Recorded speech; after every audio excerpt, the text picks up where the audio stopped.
La classe de seconde, maintenance des matériels et des véhicules, c'est la véritable porte d'entrée vers l'avenir de la technologie et de la mécanique. Ah ouais, absolument. C'est vraiment un domaine qui a énormément changé ces dernières années. Ben oui, parce que, imaginons un instant qu'un immense tracteur s'arrête net en plein milieu d'un champ pendant la récolte.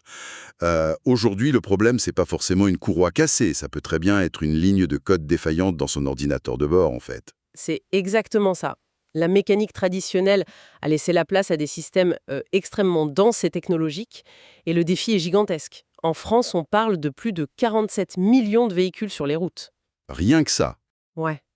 Et c'est sans compter les près de 25 millions de matériels divers, donc l'agriculture, la construction, tout ça, ce qui nous amène à plus de 72 millions de machines complexes.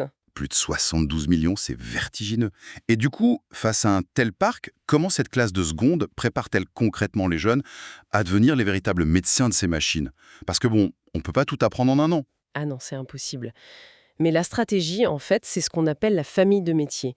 L'idée, c'est surtout de ne pas enfermer l'élève dans une spécialité dès la sortie du collège.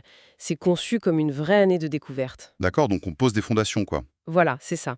On apprend les bases d'un seul grand métier, la maintenance, et ensuite on applique cette logique sur des environnements complètement différents. Et quels sont ces environnements, justement? Parce que le paysage est immense. Eh bien, on explore 6 grands univers qui seront les futures spécialités pour la classe de première. D'abord, on a les voitures particulières, celles de tous les jours. Ensuite, les véhicules de transport routier, donc les grands camions. Ouais, les poids lourds. C'est ça. On a aussi les motocycles pour les motos et les scooters. Et après, on passe au monde des matériels. Il y a les matériels agricoles, comme les gros tracteurs dont on parlait au début. Et les matériels de chantier, j'imagine? Absolument. Les matériels de construction et de manutention, les pelleteuses, les chariots élévateurs. Et le tout dernier univers, ce sont les matériels d'espace vert. Ça va de la tondeuse autoportée jusqu'aux tronçonneuses professionnelles. Ah oui, c'est hyper varié. Imagine que le lundi, on étudie le système hydraulique d'une immense pelleteuse de chantier et que le mardi, on se penche sur le moteur d'une petite citadine électrique. L'environnement change totalement, mais la logique intellectuelle reste la même en fait. Exactement. Et pour ne pas se perdre, l'élève s'appuie sur une méthode bien précise. Dans l'atelier, le travail s'organise autour de 4 blocs de compétences. C'est vraiment conçu comme une enquête méthodique. Une enquête? D'accord. C'est quoi la première étape du coup? Le premier bloc, c'est s'informer et préparer. L'élève devient un enquêteur qui rassemble ses dossiers. Avant même de toucher un outil, il collecte les données techniques du constructeur. J'imagine qu'il y a aussi une grosse notion de sécurité à ce stade-là. Ah, c'est primordial. On apprend à sécuriser son poste de travail, les règles d'hygiène, la protection de l'environnement, la sécurité électrique. Une bonne intervention, c'est d'abord une intervention sans risque. C'est clair. Et une fois que tout est sécurisé et qu'on a les plans, on passe à l'action. On passe au bloc 2, qui est diagnostiquer. Et là, l'élève se transforme en détective technologique. On constate l'anomalie et on réalise des tests. Des tests avec des outils spécialisés, je suppose? Ouais, tout à fait. On branche des outils de diagnostic directement sur la machine, par exemple sur un faisceau d'attelage, pour identifier la pièce exacte qui pose problème. On mesure les signaux avec des multimètres pour être sûr de son coût. Donc on ne change pas des pièces au hasard. C'est une véritable démarche scientifique en fait. C'est exactement ça, c'est très rigoureux. Et une fois la panne identifiée, on arrive au bloc 3. Intervenir et remettre en conformité. Là, c'est l'action. Le remplacement de la pièce. Voilà. Remplacer des plaquettes de frein sur une voiture ou changer un élément de coupe sur une machine d'espace vert. On répare ou on remplace selon les normes du fabricant. D'accord. Et j'imagine qu'on ne rend pas la machine juste après avoir revissé la pièce. Il doit y avoir une dernière vérification. Absolument, c'est le bloc 4. Contrôler et essayer. C'est la validation. On s'assure que tout fonctionne parfaitement en faisant des essais. On vérifie que la machine est sûre avant de la rendre. C'est vraiment complet. Et c'est d'autant plus important que la mécanique aujourd'hui, c'est plus juste de l'huile et des clés à molette. On est en plein dans la haute technologie, avec des évolutions majeures. Ah oui, il y a de grandes révolutions en cours. La première, elle est technologique et écologique. On voit arriver massivement des moteurs électriques, des systèmes hybrides, des biocarburants. L'objectif, c'est le respect de l'environnement. Et la deuxième révolution, j'imagine que c'est le numérique, hein. Tout à fait. Les véhicules connectés changent tout. Ça nous amène à la maintenance prédictive. Ah, ça c'est fascinant. Imagine que le véhicule envoie lui-même un message à l'atelier pour dire «Mon capteur des températures a besoin d'être vérifié» et ça avant même de tomber en panne. C'est ça la maintenance prédictive. C'est exactement l'idée. La machine prévient avant la casse.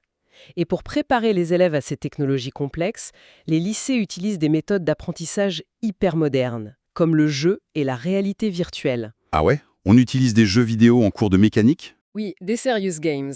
Ça permet de s'entraîner virtuellement, par exemple, pour consigner un véhicule électrique. On apprend à le mettre hors tension en toute sécurité sur un écran. C'est génial pour apprendre, sans se mettre en danger. Et on utilise même des casques de réalité virtuelle. L'élève peut explorer l'intérieur d'un système à haute tension sans risquer de prendre le moindre coup de jus. C'est bluffant.